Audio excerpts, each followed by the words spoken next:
Fala pessoal, tudo certo?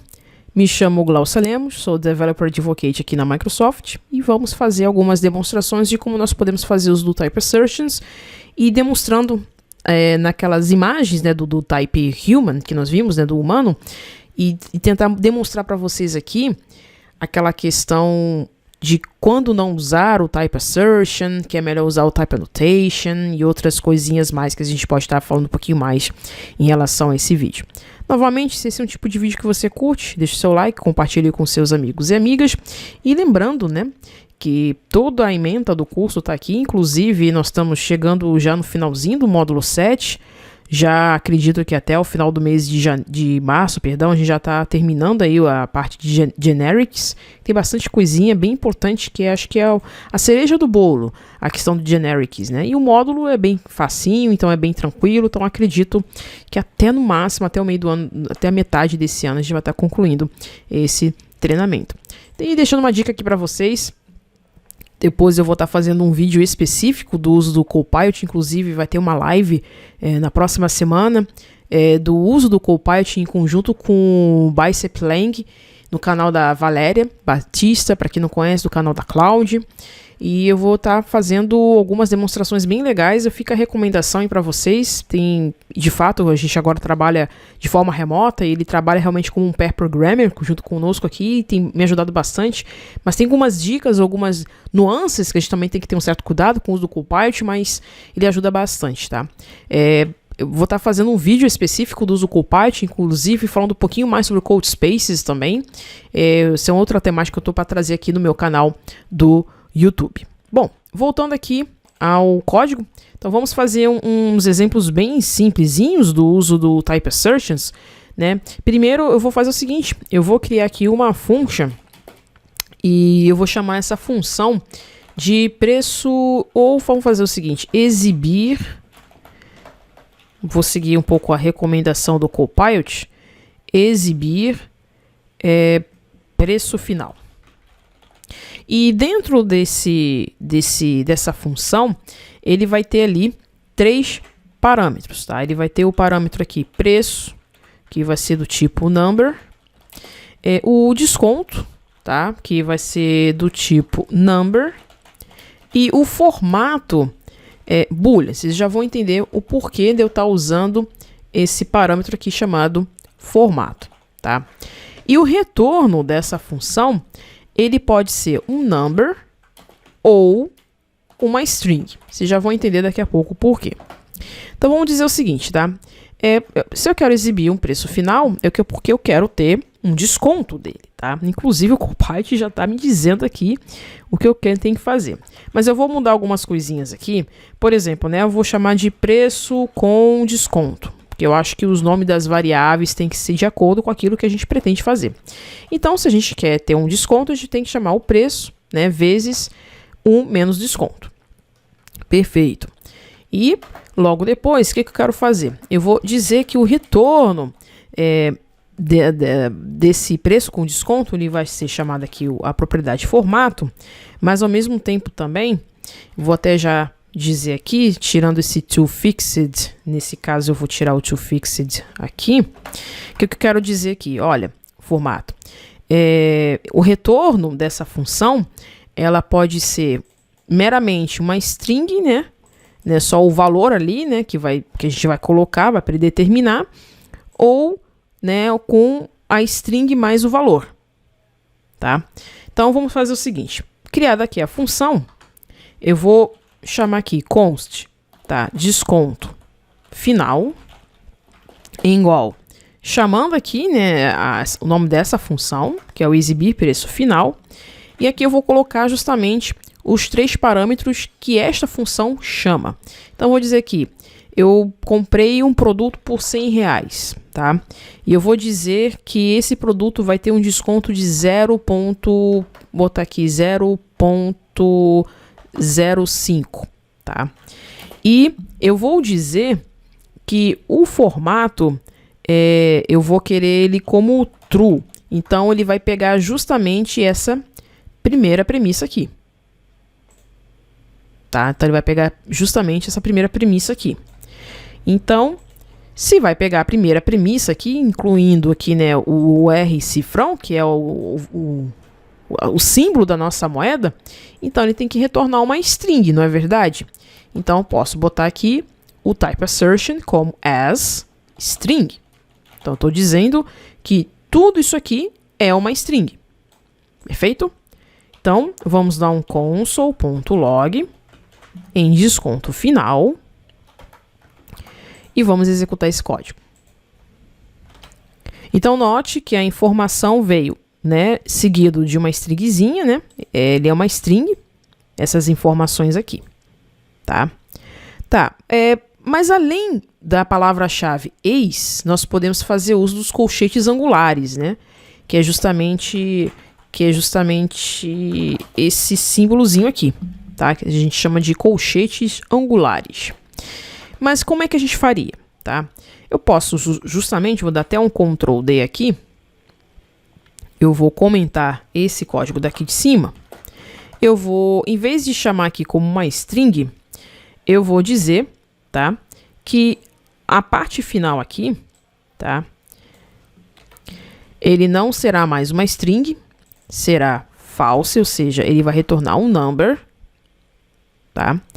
E aqui eu vou tirar essa palavrinha-chave, o ex, e aqui, antes do exibir preço final, eu vou fazer o casting, né? Usando aí o colchete angular.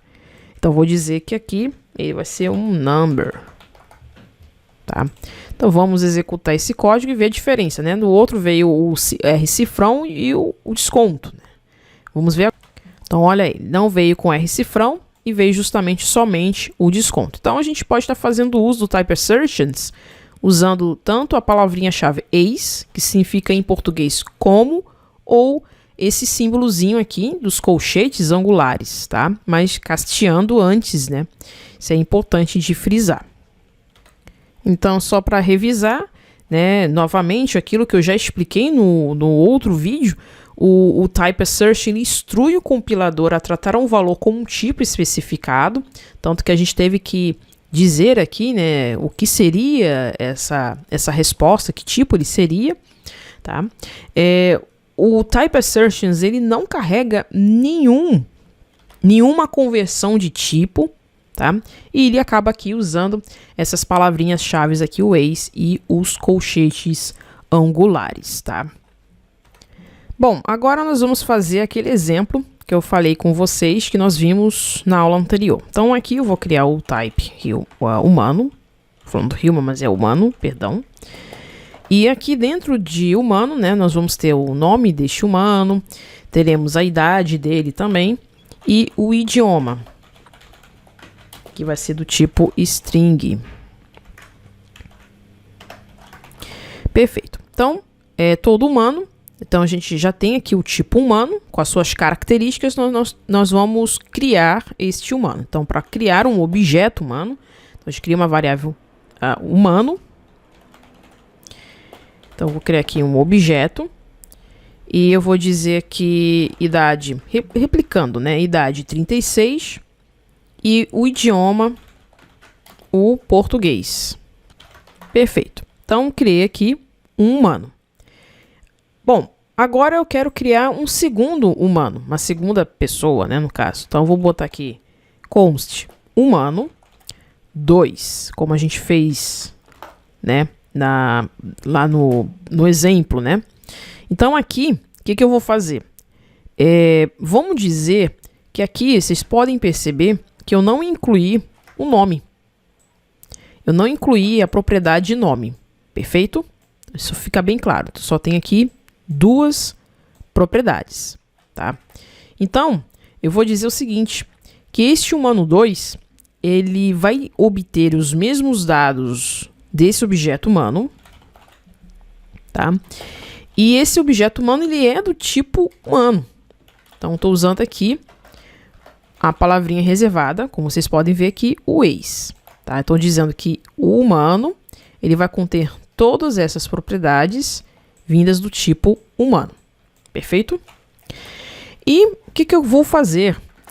Eu vou botar aqui o console .log, chamando justamente o humano2, e eu vou, né, conseguir capturar todas as informações contidas dentro do tipo humano. Tanto que no ato que a gente coloca o ponto, por isso que eu falei que ia ficar mais fácil de explicar no código. Então aqui, ó, ele pegou todas as informações do tipo humano, onde tem ali idade, idioma, nome, né? Então eu vou botar aqui o nome. O próprio TypeScript, ele verificou que esta propriedade contida dentro do tipo humano, ela é do tipo string. Então, no ato que a gente coloca o ponto, olha o que aparece aqui pra gente. Aparece aqui todos os métodos, né, relacionados a string, né? O replace, o split, o length, o to lowercase, né? o charAt, o charCodeAt, por aí vai. Lá no exemplo a gente colocou que eu quero colocar aqui o to uppercase, tá? Então, perfeito.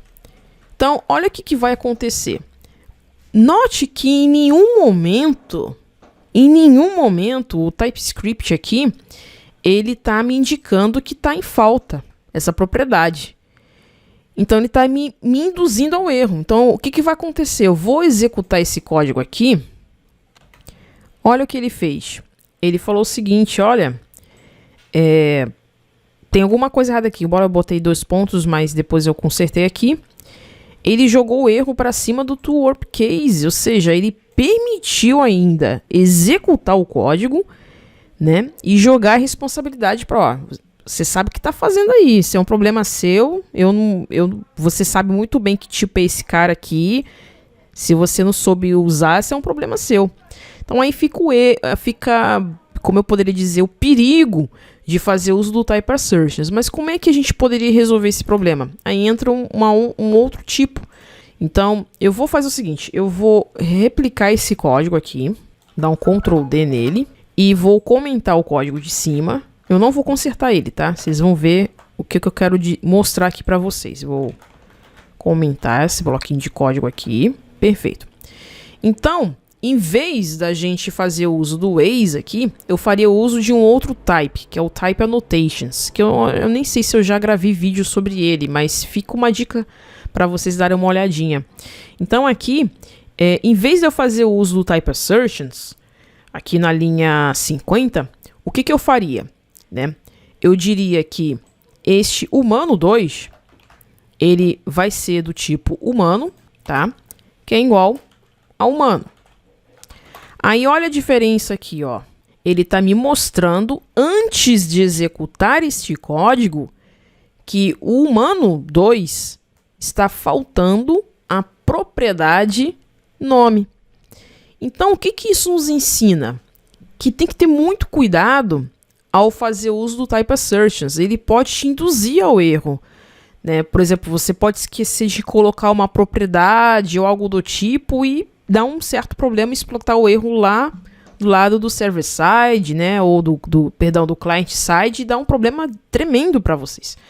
Então, isso é muito perigoso. Então, note que ali em cima, ele nos permitiu executar o código e explotou o código, né, em tempo de execução. Por isso que no livro do Bacharach ele fala justamente sobre isso, né.